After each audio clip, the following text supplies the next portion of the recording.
Stop scrolling right now, because the next few seconds could define the Lakers' entire playoff run. No Luka, no certainty, and a brutal series already underway. So hit like, subscribe, and tell me in the comments if you still believe this team can survive without their superstar. Let's get straight into it, because the situation in Los Angeles just got real, and not in the way Lakers fans were hoping for. All eyes have been on Luka DONČIĆ and whether he could make a dramatic return to swing this series, but the latest updates from multiple trusted sources paint a very different picture. And if you're a Lakers fan, you might want to brace yourself because optimism is in short supply right now. According to reports, Luka is progressing, but only in the most controlled and cautious way possible. He's back on the court, yes, but we're talking about light movement, structured drills, and spot-up shooting. No one-on-one play, no contact, no scrimmages. That's not just a minor detail. That's everything. Because in playoff basketball, especially at this level, rhythm and contact readiness are non-negotiable. And right now, Luka is nowhere near that stage. Then you stack that with what Brian Windhorst reported, he's not close. Not close to returning at the start of the series and likely still at least a week to 10 days away. That timeline alone already puts massive pressure on the Lakers because the second round schedule doesn't wait for anyone. There's barely any rest between games, and the window for a return shrinks fast. And it doesn't stop there. Other insiders doubled down on that same concern. He's not even running fully yet. Think about that. Not sprinting, not cutting, not testing that hamstring in real game-like scenarios. That's a huge red flag when you're talking about a player whose entire game depends on control, pace, and physical strength. So what does that mean in real terms? It means the Lakers are heading into one of the toughest matchups of their season against the Oklahoma City Thunder without their most dynamic offensive weapon. And if you've been watching OKC,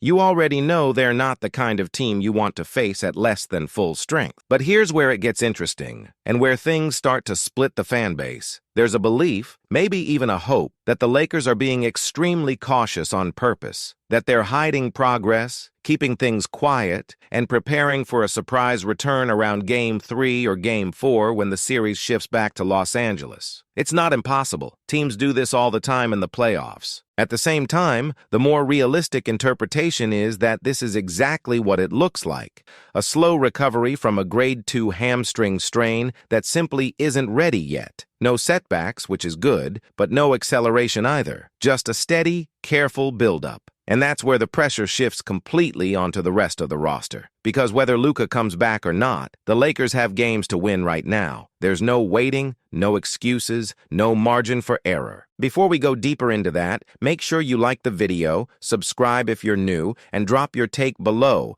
Do the Lakers survive this stretch, or is this where the season starts slipping away? Now let's talk about what this team actually showed in the first round, because that's the only real evidence we have of how they might handle adversity like this. And honestly, if you step back and look at it objectively, the Lakers exceeded expectations. Nobody picked them. Not analysts, not insiders, not even some of their own media voices. Yet here they are, moving on, proving they can grind out wins even when things aren't perfect. LeBron James continues to defy logic. At 41, he's not just contributing, he's leading, controlling tempo, creating opportunities, stepping up in key moments. His numbers don't even fully capture his impact because what he brings mentally to this team is just as important as anything on the stat sheet. Then you have Rui Hachimura, who quietly delivered one of the most efficient performances of the entire first round, knocking down shots at an elite level, spacing the floor, and stepping up defensively when it mattered most. That kind of consistency is exactly what the Lakers need right now. Austin Reeves is another key piece here. Even coming back from injury and not looking fully in rhythm, he still found ways to contribute. Scoring, playmaking, pushing the pace. If he takes even a small step forward in this series, that could be a major swing factor. Defensively, players like Marcus Smart have completely changed the tone for this team.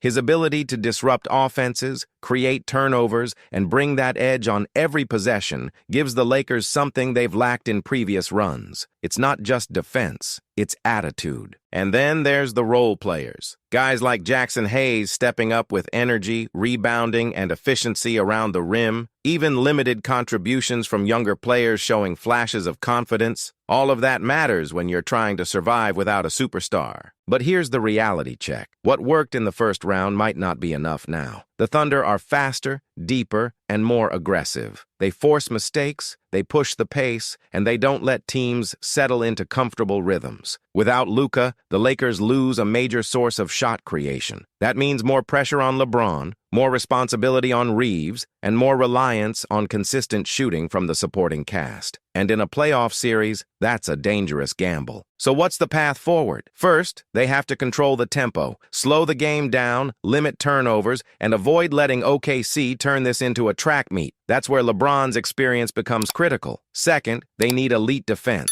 Not good, not solid, elite. Rotations have to be sharp, communication has to be constant, and effort has to be there every single possession. Third, they need someone unexpected to step up. Every playoff run has that moment where a role player changes a game, maybe even a series. The Lakers are going to need that, probably more than once, and finally, they need to buy time. That's the biggest thing. Survive long enough to give Luka a real chance to return, because if he does come back, even at 80%, that changes everything. But that's still a big if. Right now, all signs point to a slow recovery, a cautious approach, and no guaranteed timeline. Game 1, unlikely. Game 2, still doubtful. Game 3 or 4, maybe, but far from certain. And that uncertainty is what makes this situation so intense, because every game the Lakers play without Luka isn't just a challenge, it's a risk. So now it comes down to identity. Who are the Lakers when things aren't ideal? Are they a team that can adapt, fight, and find ways to win? Or are they too dependent on star power to survive this kind of adversity? We're about to find out, and that's why this stretch of games might be the most important of their entire season. Not just because of wins and losses, but because of what it reveals about this team's ceiling, resilience, and championship potential. If they manage to steal a game early, everything shifts. Confidence builds, pressure eases, and suddenly the idea of Luka returning later in the series becomes a real turning point. But if they fall behind quickly, that window starts closing fast. The schedule is tight, the recovery timeline is uncertain,